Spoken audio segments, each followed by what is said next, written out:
അതുപോലെ best supporting ആക്ടേഴ്സിന്റെ award കിട്ടിയ സോ അവർ ഫസ്റ്റ് ഡൊമിനിക്കൻ ഒറിജിനിലുള്ള ഫസ്റ്റ് അമേരിക്കൻ ആക്ടറാണ് ടു വിൻ ആൻ അവാർഡ്. അവർ പറഞ്ഞൊരു കാര്യമുണ്ട്, dreams, dignity and hard working hands. അത് തന്നെയാണ് നമുക്ക് എല്ലാവർക്കും പറയാനുള്ളത്. ബിക്കോസ് ഇൻക്ലൂസീവ് ആയിട്ടുള്ള ഒരുപാട് കഥകൾ, ഇൻക്ലൂസീവ് ആയിട്ടുള്ള ഫിലിം മേക്കേഴ്സിന്റെ കഥകൾ വരാൻ ഇങ്ങനത്തെ ഇനീഷ്യേറ്റീവ്സ് ഗവൺമെന്റിന്റെ സൈഡിൽ നിന്ന് ഉണ്ടാവുന്നത് ഐ തിങ്ക് ഭയങ്കര അപ്രീഷിയേറ്റ് ചെയ്യേണ്ട ഒരു കാര്യമാണ്.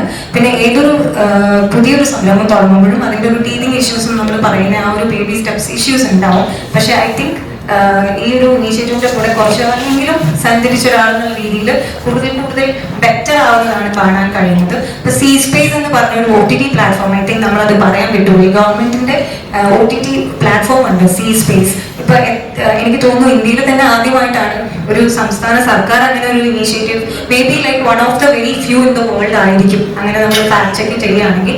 So I think it's very important for us to acknowledge. കാരണം എപ്പോഴും നമ്മുടെ ഫോക്കസ് പോകുന്നത് പോരായ്മകളിലേക്കാണ്, അബണ്ടൻസിലേക്കോ വാട്ട് ഇസ് ഗോയിങ് റൈറ്റ് എന്നുള്ളതിലേക്കും കൂടെ നമ്മൾ ക്യാമറ കണ്ണുകൾ തിരിക്കണമെന്ന് ഞാൻ ജെനുവിൻലി ആഗ്രഹിക്കുന്നു. This I am saying as a person who's working in cinema. കാരണം പലപ്പോഴും ആശ പറഞ്ഞ പോലെ, സാർ പറഞ്ഞ പോലെയൊക്കെ നമ്മൾ ആദ്യത്തെ ദിവസങ്ങളിൽ തന്നെ ഇപ്പോൾ സ്ക്രീൻ സ്പേസ് കിട്ടാതെ അല്ലെങ്കിൽ ഷോ ക്യാൻസലേഷൻസ് വരുന്ന സാഹചര്യം ചെറിയ സിനിമകൾക്ക് ഉണ്ടാവുന്നുണ്ട്. പേഴ്സണലി ഞാൻ സിനിമയിൽ ചെറുത് വലുത് എന്ന് വിശ്വസിക്കുന്നില്ല. വലിയ മനസ്സുള്ള ഒരു സിനിമയാണ് ഈ ഒരു project, that I know personally. കാരണം ഒരുപാട് പേര് അവരുടെ റെമ്യൂണറേഷൻ എല്ലാം കോംപ്രമൈസ് ചെയ്തുകൊണ്ടാണ് വർക്ക് ചെയ്യുന്നത്. സോ ഇങ്ങനത്തെ മൂവികൾ വരുമ്പോൾ ഇനിയും ഇതുപോലത്തെ സിനിമകൾ എടുക്കാൻ ആൾക്കാർക്ക് കോൺഫിഡൻസ് കൊടുക്കുന്നത്, പ്രൊഡ്യൂസേഴ്സിന് കോൺഫിഡൻസ് കൊടുക്കുന്നത് അത് തിയേറ്ററിൽ സക്സസ്ഫുൾ ആകുമ്പോൾ മാത്രമാണ്. അതല്ലെങ്കിൽ നമ്മൾ ഇനിയും ഈ ഒരു ചർച്ചകൾ തുറന്നുകൊണ്ടേയിരിക്കും. ആൻഡ് നമ്മൾ പ്രശ്നങ്ങളിലേക്ക് മാത്രം നമ്മുടെ ഫോക്കസ് ആയി പോകുന്നുണ്ട്.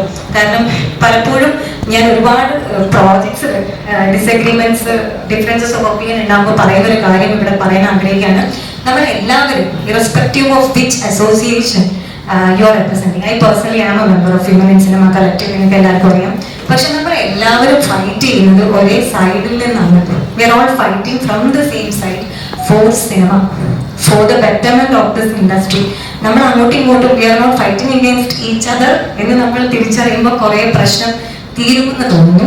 ആൻഡ് അവയർനെസ് ഉണ്ടാവാൻ അസോസിയേഷൻസിന്റെ ഭാഗത്തുനിന്ന് കുറച്ചും കൂടെ പ്രൊആക്റ്റീവായ ഇനീഷ്യേറ്റീവ്സ് വരണമെന്ന് പേഴ്സണലി ഞാൻ ആഗ്രഹിക്കുന്ന ഒരു വ്യക്തിയാണ്. നല്ല മാറ്റങ്ങൾ, കാലത്തിനനുസരിച്ചിട്ടുള്ള മാറ്റങ്ങൾ നമ്മൾ ചുറ്റും, നമുക്കുള്ളിലും നമുക്ക് ചുറ്റും കൊണ്ടുവരാൻ സാധിക്കട്ടെ. നിങ്ങൾ ഇത്രയും പേര് ഇവിടെ വന്നു, ഇത്രയും സമയം തന്നു. Like I always say in all our events, ഒരു വ്യക്തിക്ക് വേറൊരു വ്യക്തിക്ക് കൊടുക്കാൻ കഴിയുന്ന ഏറ്റവും പ്രഷ്യസ് ആയിട്ടുള്ള ഗിഫ്റ്റ് സമയമാണ്. U gave us your time. അത് ഞങ്ങൾക്ക് ഒരുപാട് സന്തോഷം. Thank you so much for being here. March 7-ാം തീയതി എല്ലാവരും തിയേറ്ററിൽ തന്നെ പോയി സിനിമ കാണണം.